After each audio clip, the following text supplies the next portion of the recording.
Tonight, on Nightmare Chilling, from an underground tunnel where children vanished to the chilling final confession recorded by a mother's own camera. This is 5 terrifying lost tapes you've never seen before. Prepare yourself and pay close attention. The crucial details are about to begin.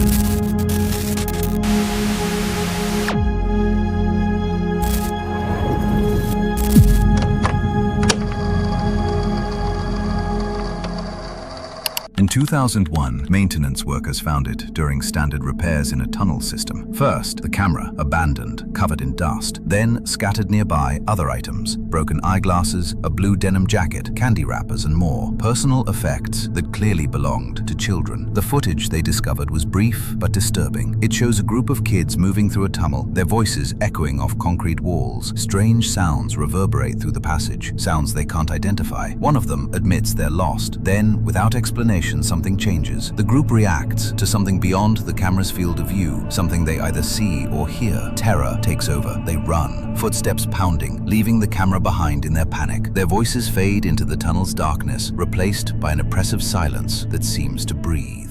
Was it this dark during the day? No. You can see the end in the day. Sketchy. Flashlight sucks.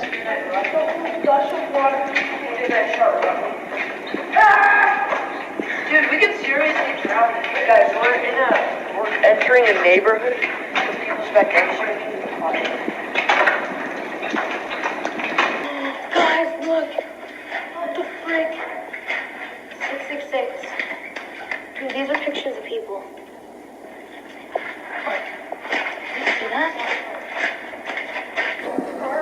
Guys, there isn't light in either park. Guys, I think we're lost. Do you think we're lost? No. Okay.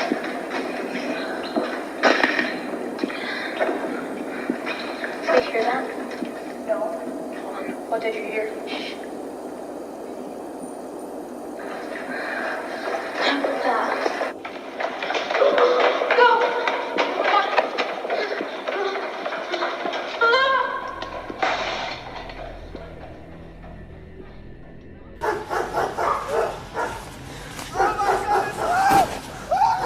No one knows what frightened them. The most logical explanation suggests prolonged darkness playing tricks on young minds, eyes conjuring threats where none exist after extended time without light. But that explanation doesn't make the footage less disturbing. Visible jump cuts indicate the children spent at least 30 minutes in that tunnel before panic set in. How deep they ventured remains unknown. What they experienced in those missing moments remains a mystery. The thought alone is haunting. 4 kids trapped underground, lost in darkness, possibly suffering from hunger and fear, unable to find their way back to the surface. No child deserves that experience. The abandoned camera serves as their only witness, recording nothing but the empty tunnel after they fled. While the children's footage might be a case of fear in the dark, our next tape comes from a professional movie set, where a scripted horror scene suddenly turned into a case of genuine paranormal activity.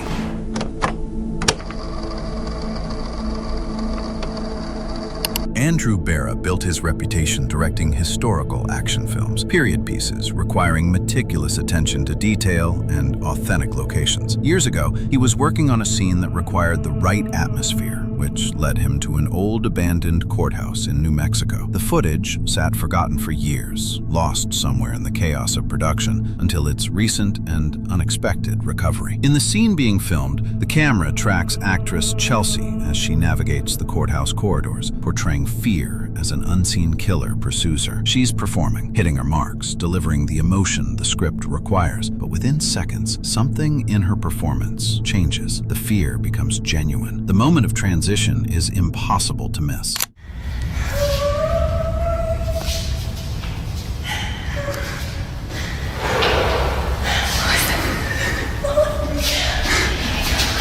Wait, turn the light on, turn the light on. Andrew and Chelsea were alone on the courthouse's 3rd floor when it happened. A door somewhere nearby slammed shut. Violent, sudden, completely unscripted. No one had planned for that sound. No crew member stood ready to create it. Then came the whisper, faint, barely audible, as though someone was speaking from inside the walls themselves. The camera's microphone captures Chelsea's reaction, her breath catching, her body tensing in a way no direction could manufacture.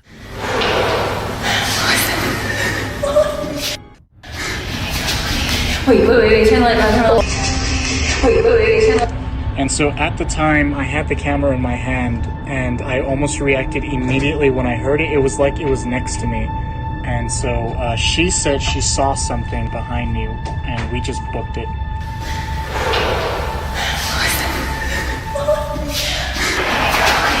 What actually occurred in that courthouse remains unclear, but the footage speaks for itself. Chelsea's reaction carries an authenticity that persists even now, years after the camera stopped rolling. The line between performance and genuine terror had been crossed, and the lens captured every moment of that crossing. Do you believe abandoned places hold on to the energy of their past, or was this just a draft in an old building? Tell us if you've ever heard a voice that wasn't there in the comments. Ghosts in a courthouse are terrifying, but at least the building was stable. Our next lost tape documents a group of friends who ignored every warning sign, descending into a crumbling death trap deep beneath the Nevada desert.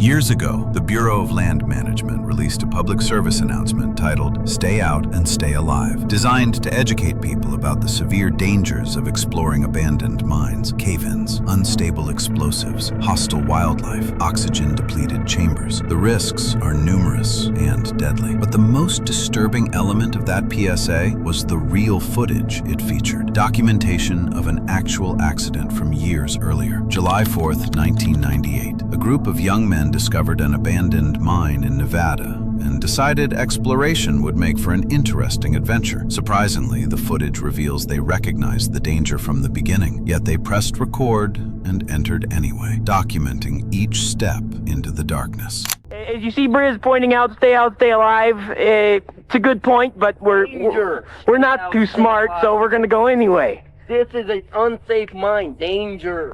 The allure proved irresistible. The chance to explore somewhere untouched for decades, but with each step deeper, the danger intensified. The group crosses rickety wooden bridges that shouldn't support their weight, boards creaking ominously beneath their feet. They discover clear evidence of structural collapse, sections where the mine has already caved in. They acknowledge these warning signs, then continue deeper anyway. The camera's light bounces across deteriorating support beams and crumbling rock faces as they push forward. If you look at all this, there's lots of rocks and stuff that have fallen from the ceiling, which indicates that probably not a good idea to be walking this way. And, well, they've already fallen, so they're not gonna fall again. well, there's more to fall still. These weren't trained professionals with mine exploration experience. This was just a group of friends seeking an adventure worth filming. Any moment, they could have plunged into a 1,000-foot shaft. They could have become hopelessly lost in the maze of interconnected tunnels, a possibility that seemed increasingly likely as they ventured deeper. Their initial excitement gradually gives way to uncertain silence as the passages narrow and darken. Yeah, we gotta remember where we're... Okay, we got out here. Who painted these X's in clip? Grant. What do they mean? Dead ends and stuff. Okay, they're all got an X on them. We can go this way. That one's got an X. But it's also got that. What does the diamond mean? Where's that go? Goes down. A long way. Ooh, that's not a little. Well, it'd be kind of hard if you slipped and fell. You could catch yourself before you actually fell down there. Not if panic set in and you scream like a little girl. Toxic gases could have caused immediate health crises. Radioactive elements could have triggered long-term damage. Somehow they avoided these hazards, making their way deep into the mine's interior. Then they encountered something that could have killed them all instantly. The camera pans downward, revealing a void beneath their feet, a black shaft descending into unknown depths. Got them pipes. Oh, wow. We have to climb that? Yeah, don't everybody get up. I got it. You're gonna be the lucky one to fall. This is going to America's Funniest when somebody falls. That's a good idea. Alrighty. Oh, that table. Don't touch that. The rope. While crossing a particularly unstable section, one of them notices a rope dangling from a wooden beam above. His curiosity is immediately piqued. He wants to know what lies below. The camera zooms in on the frayed rope, swaying gently in the mine's stagnant air. It's down to the main shaft. Wow, so we're climbing down this rope. Yeah. How far down? How are we getting out of it? Climbing up it. I see. Despite having minimal rope climbing experience among them, they don't let that deter their curiosity. A member of the group named Adam volunteers to descend first. The decision leads to this. His hands grip the weathered rope as the camera watches from above, recording what happens next. How far down does it go? All the way down to that ladder. See where it's going down? We're Like a good 30 feet. Where am I going to hook this I'll go camera? first. I am. About 300 feet. You don't like to break up. You don't like to... Put it like he's doing it into your mouth. Yeah. It's all like this. Is it off now? It's not. How am I going to get the thing down there? Yeah, but how am I going to get back up? I don't have... Hey, good. Give you my belt. Straight on. Adam! Oh! Adam! Oh! Adam! Yes. Adam! Oh, God. Oh, God. Somebody help. Adam! The rope Adam trusted was completely deteriorated. Shortly after he committed his full weight to it, the rope snapped. He plummeted 65 feet down the dark shaft, losing consciousness on impact. Fortunately, none of the injuries he sustained proved immediately fatal. He was still breathing. His friends managed to locate an exit and contact authorities, who conducted an hours-long rescue operation that eventually brought Adam out alive. Their escape, without any fatalities, qualifies as nothing short of miraculous. The shaft could easily have been over 100 feet deep. Adam could have struck his head on the surrounding walls during the fall. Either scenario would have resulted in death. Even worse, if the rope had snapped while the last person was descending, the entire group could have been stranded at the bottom with no way to contact the outside world. They would have slowly died of starvation. Instead, they walked away with broken bones, cuts, and scratches, wounds that would heal. The footage ends with frantic voices calling down into the darkness, the camera still recording as they scramble to save their friend. They survived the depths of the earth, but the couple in our next tape wasn't so lucky. A romantic Valentine's camping trip would turn into a sci-fi nightmare when a meteor strike brought something unexpected from the sky.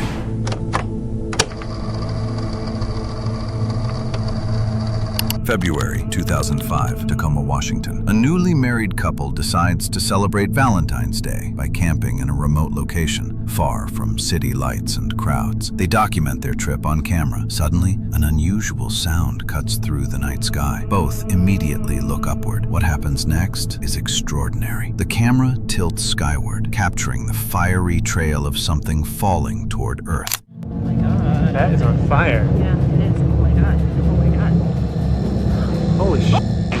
A meteorite, blazing, trailing flames, impacts the ground mere feet from where they're standing. Against any reasonable judgment, the couple rushes toward the impact site. Driven by curiosity, they approach the crater and find a space rock partially embedded in the soil. They film everything, their voices filled with excitement and disbelief as they circle the smoking crater. The footage captures their awe at witnessing something genuinely rare. Their voices tremble with a mixture of fear and exhilaration as they document their discovery. Yes, it is. Go talk, This please. thing has come out of the sky. Witnessing a meteor impact firsthand is extraordinarily rare. Recording one up close is nearly unprecedented, which makes the ending even more unsettling. The camera was discovered not far from the impact site. Since 2005, the couple has been listed as missing. The video represents their only trace, the last evidence of their existence. What happened to them remains unknown, possibly classified. The camera documented their greatest discovery and quite possibly their final moments. While the mystery of the meteor remains unsolved, our final tape leaves no room for questions, only horror. It begins with a calm 911 call from a mother, leading police to discover an unspeakable tragedy captured on home video.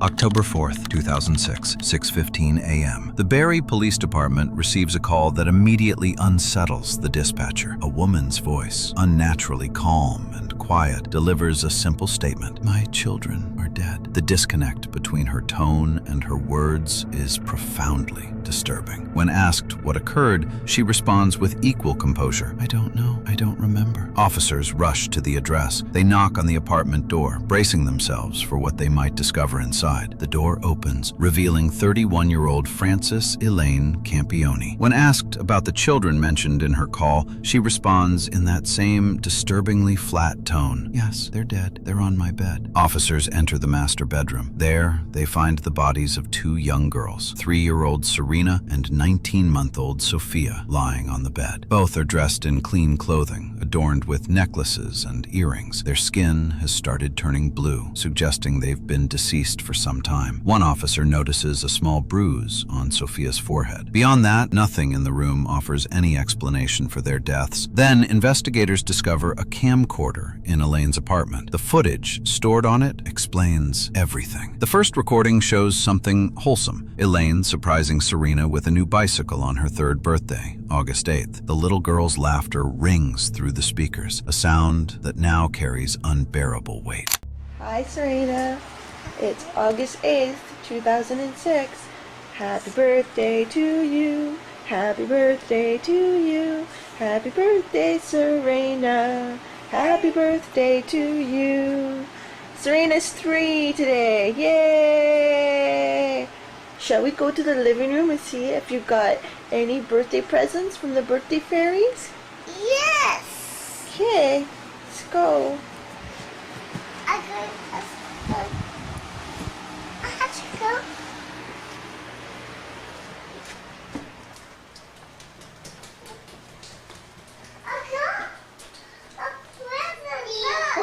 What is it? It's a bike.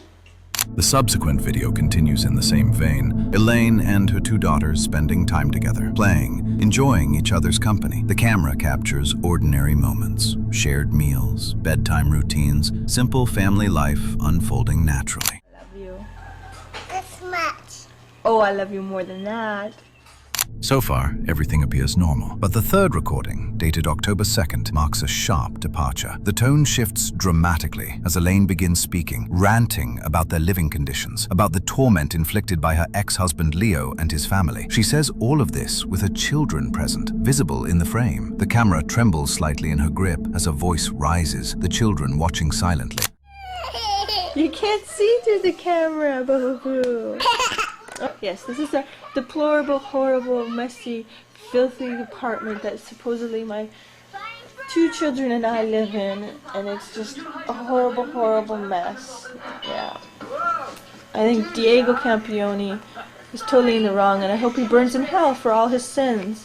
The same as Leonardo. All I wanted to do was take care of my 2 little girls and live happily ever after the 3 years of physical, emotional, and mental abuse that I endured tremendously by Leonardo Campione, and then the past year from Anna and Diego Campione, the mental and emotional abuse, which wouldn't stop, and I had CAS keep bringing these 2 people into my life over and over again when I kept telling them the amount of mental and emotional abuse it was causing my 3-year-old daughter Serena and I and Sophia.